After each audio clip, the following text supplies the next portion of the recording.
இப்படியா ஒரு பிஞ்சு குழந்தையோட உயிர் போகணும்? எப்படியெல்லாம் துடிதுடிச்சு அந்த குழந்தை இறந்து போயிருக்கும் என ஒட்டுமொத்த பெற்றோரின் நெஞ்சத்தையும் பதற வைத்திருக்கிறது 1.5 வயது குழந்தையின் பரிதாப மரணம். மேலும் குழந்தைகள் இனி இப்படி உயிரிழக்க கூடாது, குழந்தைகள் இருக்கும் வீட்டில் எந்தெந்த விஷயங்களில் கவனமாக இருக்க வேண்டும் எனவும் பட்டியல் போட்டு எச்சரிக்கிறார்கள் குழந்தைகள் ஆர்வலர்கள். குழந்தைக்கு நடந்தது என்ன?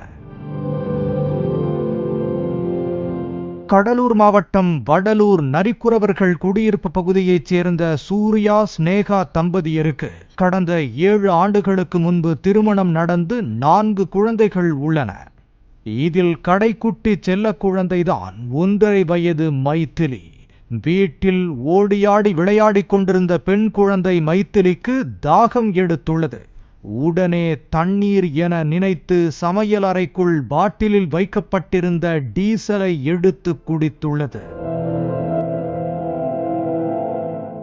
கொஞ்ச நேரத்தில் குழந்தையின் உடல் முழுக்க பரவிய டீசலால் எரிச்சல் அதிகமாகி குழந்தை துடிதுடிக்க அதிர்ச்சி அடைந்த பெற்றோர் அருகில் உள்ள குறிஞ்சிப்பாடி அரசு மருத்துவமனைக்கு தூக்கி கொண்டு ஓடி உள்ளார்கள். முதல் உதவி சிகிச்சை அளித்த மருத்துவர்கள் மேல் சிகிச்சைக்காக சிதம்பரம் அரசு மருத்துவமனைக்கு அனுப்பி வைத்தனர். அங்கு தீவிர சிகிச்சை அளிக்கப்பட்ட நிலையில் சிகிச்சை பலன் இன்றி பரிதாபமாக உயிரிழந்தது 1.5 வயது குழந்தை மைத்திலி. வழக்கு பதிவு செய்த வடலூர் போலீசார் விசாரணை நடத்தி வரும் நிலையில் தண்ணீர் என நினைத்து டீசலை குடித்து குழந்தை உயிரிழந்த சம்பவம் பெரும் சோகத்தை ஏற்படுத்தி உள்ளது. இது மட்டுமல்ல, பாட்டிலில் வைக்கப்பட்டிருக்கும் மண்ணெண்ணெய், கழிப்பறைக்கு பயன்படுத்தும் பெனாயில், ஆசிட் மற்றும் கொசுவிரட்டி திரவமான மஸ்கிட்டோ லிக்விட் உள்ளிட்டவற்றை வீடுகளில் வைப்பதிலும் மிகுந்த கவனத்துடன் செயல்பட வேண்டும் என்கிற குழந்தைகள் நல ஆர்வலர்கள் குழந்தைகளை வளர்க்கும் போது வீட்டில் எந்தெந்த விஷயங்களில் கவனம் செலுத்த வேண்டும் என்பதையும் சுட்டிக்காட்டுகிறார்கள். தீப்பெட்டி, சேஃப்டி பின் எனப்படும் ஊக்கு, ஊசி, பட்டன் சைஸில் உள்ள பேட்டரிகள், நாணயங்கள், பல்குத்தும் குச்சிகள், பாதி தீர்ந்து போன கிரையான் பென்சில்கள், பிளேடுகள், கத்தரிக்கோல், மருந்து பொருட்களை எல்லாம் குழந்தைகளின் கைக்கு எட்டாத உயரத்தில் வைக்க வேண்டும். அடுத்ததாக சில வீடுகளில் பெரிய டேபிள் வைத்து அதன் மீது அலங்கார துணியை விரித்து டிவியை வைத்திருப்பார்கள் அல்லது அயன் செய்வதற்காக பயன்படுத்துவார்கள். குழந்தைகள் விளையாட்டாக அந்த துணியை பிடித்து இழுத்தால் ஒரு கட்டத்தில் டிவி நழுவி குழந்தையின் மீது விழக்கூடும்.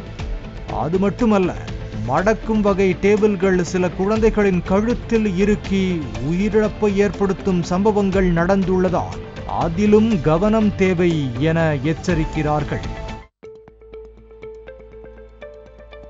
மேலும் வீட்டில் உள்ள ஃப்ரிட்ஜின் ஸ்டாண்ட் கொஞ்சம் பலவீனமடைந்து ஆடும் நிலையில் இருந்தால் கூட உடனே மாற்றிவிட வேண்டும்.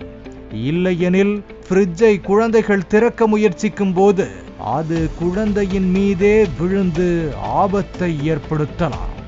குழந்தைகள் உள்ள போது மின்சார சாதனங்கள் பழுது பார்ப்பது, ஆசிட் ஊற்றி கழிப்பறையை கழுவுவது, வெள்ளையடிப்பது போன்ற பணிகளை செய்வதை தவிர்க்க வேண்டும். அந்த நேரத்தில் அவர்களை கொஞ்சம் தள்ளி வைத்திருப்பது ஆபத்தில் இருந்து தப்பிக்கலாம். வீட்டில் பயன்படுத்தும் டேபிள் ஃபேனின் சுழற்சி விளையாட்டு குழந்தைகளின் ஆவலை தூண்டலாம். உடனே அதன் ஆபத்து தெரியாத குழந்தைகள் மின்விசிறிகளுக்கிடையே விரல்களை நுழைக்க நேரிடும்.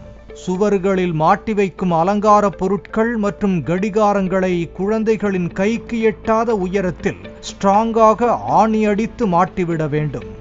பால்கனியிலிருந்து வேடிக்கை பார்ப்பதில் குழந்தைகளுக்கு ரொம்ப குஷியாக இருக்கும். ஆகவே பால்கனி தடுப்பு சுவர்கள் மற்றும் ஜன்னல்கள் மிகவும் ஸ்ட்ராங்காக கொஞ்சம் உயரமாக இருக்கும்படி பார்த்து கொள்ள வேண்டும். வாஷிங் மிஷின் எந்திரத்தை எந்நேரத்திலும் திறந்து வைக்க கூடாது. எல்லாவற்றையும் ஆராய்ந்து பார்க்கும் இயல்பு கொண்ட குழந்தைகள் எந்திரத்துக்குள்ளே இயங்கி கதவை மூடிக்கொள்ளும் வாய்ப்புகளும் அதிகம். தரைத்தளத்தில் உள்ள தண்ணீர் தொட்டிகளை எப்போதும் மூடியே வைத்திருக்க வேண்டும். அதன் மூடி மிகவும் உறுதியாகவும் குழந்தைகள் தூக்க முடியாத அளவுக்கு வெயிட்டாகவும் இருப்பது நல்லது. இப்படி பல்வேறு விஷயங்களில் குழந்தைகள் வளர்ப்போர் கவனமாக இருக்க வேண்டும் என எச்சரிக்கிறார்கள் குழந்தைகள் நல ஆர்வலர்கள்.